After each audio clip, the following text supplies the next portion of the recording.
पुण्यामध्ये कायद्याचं भय उरलं नाही। ड्रंक अँड ड्राईव्हच्या कारवाई दरम्यान महिला वाहतूक पोलिसाला पेट्रोल टाकून जाळण्याचा प्रयत्न, एकाला अटक।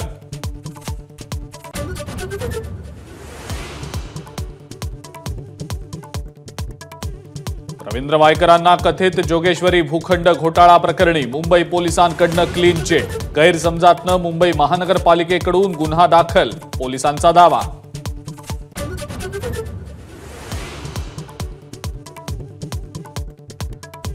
आता फक्त दाऊदला क्लीन चिट द्यायचं बाकी। वायकरांच्या क्लीन चिटवरनं संजय राऊतांचा घणाघात, तर महायुतीकडे गेल्यानंतर वॉशिंग मशीनमध्ये धुतलं जातं पटोलेंचा टोला।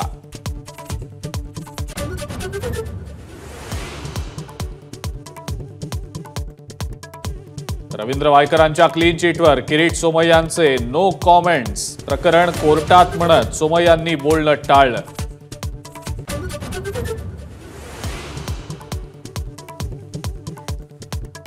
विश्वविजेत्या भारतीय क्रिकेट टीमला दिलेल्या 11 कोटी रुपयांच्या बक्षिसावरनं विरोधकांचा हल्लाबोल।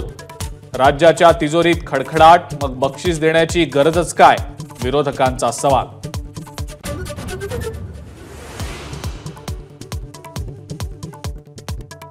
मराठा आंदोलक मनोज जरांगेंची आजपासून 13 जुलैपर्यंत शांतता रॅली। जरांगे हिंगोलीच्या वेशीवर दाखल, 13 जुलैनंतर भूमिका ठरवणार।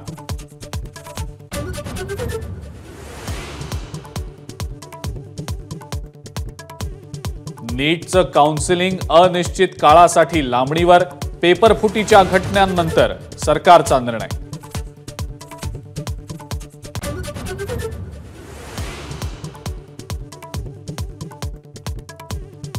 अकोल्यामध्ये पीक विमा कंपन्यांची मनमानी, कुणाला 100 तर कुणाला 200 रुपयांची नुकसान भरपाई।